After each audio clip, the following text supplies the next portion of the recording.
Day 9 of Browns camp was one of the most sloppy, one of the most inconsistent, and one of the most frustrating days so far in watching all of the Browns camp coverage. So, what does that sloppiness and what does that disjointedness that happened today at practice, what does that mean for the offense and the defense? Well, let's talk about it.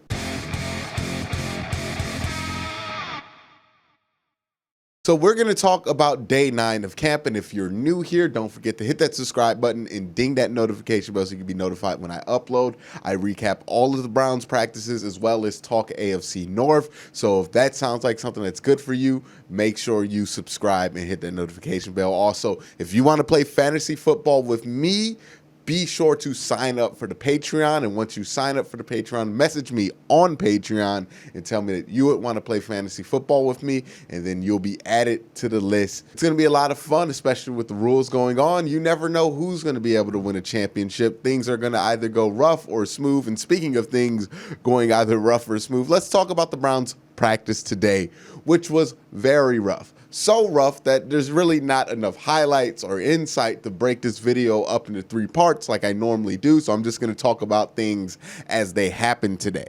So a couple of general notes. We all know what the injury list is. Some people have made a massive deal out of the injury list.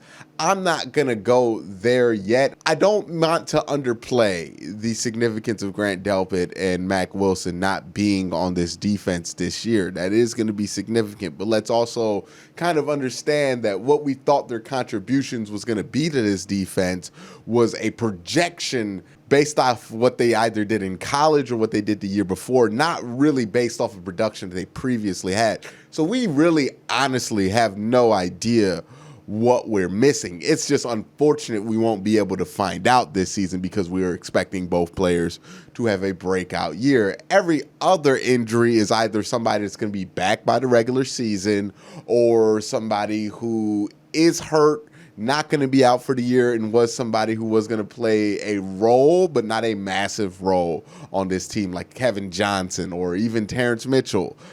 Greedy Williams went out with the shoulder. Now, that is significant because Terrence Mitchell is out right now, but again, I don't expect Terrence Mitchell to miss games because of what's going on with him right now, but Greedy Williams had a shoulder injury. We'll see if that carries on for much longer. But every other injury, like I know it's a ton of injuries and 2 players already got carted off, so it's not good, right? Nobody likes to hear that.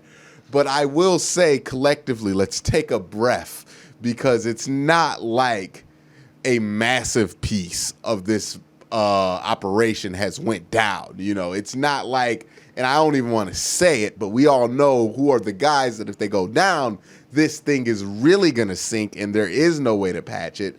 It is unfortunate. There's 2 young players that look like they got season-ending injuries already. I'm not trying to downplay it, but those players weren't, superstar players or establish themselves as superstar players or establish themselves as somebody that we're building this whole operation around. We were just hoping for them to take a step in order for this defense to get some holes patched. But now they're going to have to go the veteran route. And who knows, maybe that might help at the end of the day. We don't know.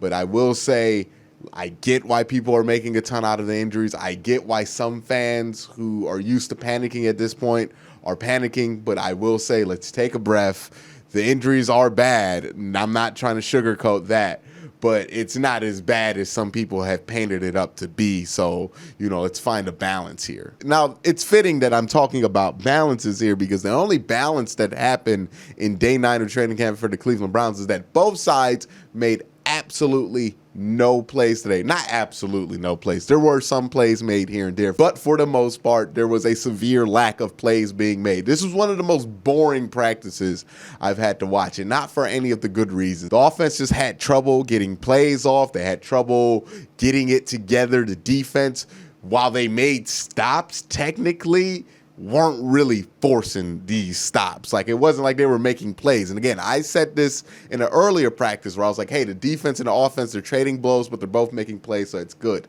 Today is a prime example of when it's bad that the defense is ahead. Not because the defense is making plays on the offense, it's because the defense doesn't even have to make plays to stop the offense. And that's what happened today. It was kind of sad. And like borderline kind of pathetic on the offensive part that even against the second stringers, and let's understand here that the second string secondary is like the fourth string secondary at this point with everybody getting injured, and still, even against those guys, the offense struggled to move the ball at a consistent clip and just struggled to look like they were cohesive. Now, the reason I'm not going to take a ton of stock into what I saw today is because the practice before, literally the practice before, and for other practices, the offense hasn't looked like this. This looked like they had a brain fart, or maybe there was a lull, maybe spirits were down because of what happened to Grant Delpit the day before. Maybe that changed up how the team was looking to go about things. Maybe there's just a general funk in the Cleveland Browns locker room right now that they're trying to break out. I know they had practice early, maybe that affected it, but they just look like out of step, out of sync the entire day. The whole team looked out of step and out of sync. And these things happen in camp, like for every team. Every team has a day where they just look bad on both sides of the ball, where they're just out of sync. So these things happen. It's not something to throw the whole season out for, but I do have to talk about what I saw, and this is exactly what I saw at day 9 of training camp. Now, it wasn't completely all bad. There were some plays being made today. The Browns' defensive line, I felt like, did a good job fighting back after they got completely drubbed yesterday. You saw Jordan Elliott get a sack. You know, even Myles Garrett got in there a little bit more. And I think as this camp gets more physical, we'll see more and more what the defensive line is made out of. Pharaoh Brown is somebody who's been making a name for himself as he's been getting more reps because David Njoku's been out. And he's another reason why I said in the last video, David Njoku really doesn't have a spot in this tight end room at this point in time. And that's why I'm really not pressing about David Njoku's injury. And I don't even think Alex Van Pelt is at this point, because he has options, better options than David Njoku at this point. I'm not even trying to be mean about it. That's just honestly what we've seen so far. Donovan Alumba looked good today. The fifth or sixth, I don't even know what string this guy came from, but he's looked good. And he has had reps with the ones before. I believe he made a play on the ball on like day 3 of training camp that made a video. So he's made plays before. I'm not trying to bury the guy, but he was pretty good today. Covered Odell pretty decently. He made some plays. He played well. I'm not trying to downplay what he did, but again, it kind of says more about Baker Mayfield today that he couldn't get the ball to Odell consistently when, you know, Donovan Alumba's guarding. It's not exactly Marlon Humphreys on the other side of the ball, with all due respect to Alumba. And let's talk about Baker Mayfield. Not a good day for Baker Mayfield. Looked confused. Looked like, for what I think there were just all kind of funky stuff going on with the installation today when it comes to the offense, because you saw a lot of Baker Mayfield looking downfield and looking absolutely perplexed at the things that he saw when he was trying to find somebody downfield. So I think there was some kind of communication breakdown today on some level that led to this looking this bad. But that's a lot of what you saw. Baker Mayfield dropping back, patting the ball, running around, trying to figure out where his guys are supposed to be. And I don't know if that's an indictment on the wide receiver room or Baker Mayfield. I can't tell yet, so I won't judge. And if it But if it continues to happen, then it's going to be something to where I'm going to have to look into further. But again, it just might have been a bad day for Baker Mayfield. It might have just been one of those days where he just had a bad day of practice. Those things happen.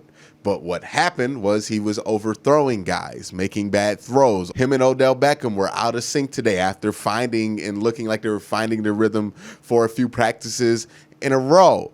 So again, not great stuff that we saw out of Baker Mayfield today, that we saw out of the defense today, minus the defensive line. They actually showed some good stuff.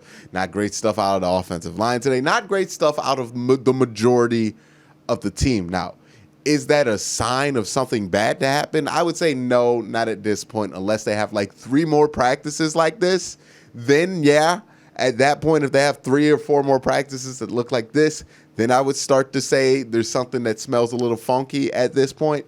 But the fact that this is just the one practice, I'm not going to panic yet. The practices beforehand, while they've been sloppy at times, they've been full of people making plays. And that's what you like to see in a camp, especially one like this. So I'm not worried yet. Every camp in the NFL has a flow, has its peaks, and has its valleys. And today was a valley. And I hope that as bad as they look today and as sloppy as they look today is as low as they'll go. If they go lower than that, then I'll start to be concerned. But if this is the lowest they go, and if this is their worst practice of the entire camp period, then that's ultimately fine. But we don't know if that's going to be the case. And again, we have to take it day by day. And what happened today was not a good practice. Sure, Baker Mayfield finally made a play to Rashard Higgins at the end of practice, but that was at the end of practice when they were going up against the twos. And again, mind you, all the drills before that, Baker Mayfield and this offense, the entire offense was just completely out of sync. So they make that one play, but the larger practice wasn't good. There wasn't much good to glean out of here, and I wouldn't be honest if I was trying to tell you otherwise. What I can say is that bad practices are usual in the NFL. These things happen in the dog days of camp. The thing to watch is if this becomes a trend. So for me, I'm not going to panic because of one bad practice. I don't think anybody else should panic because of one bad practice. But let me know what you think in the comment section below. Are you worried after this bad practice? Let me know your thoughts in the comment section below. But again, guys, thank you guys for watching. Have a great day. Have a good night.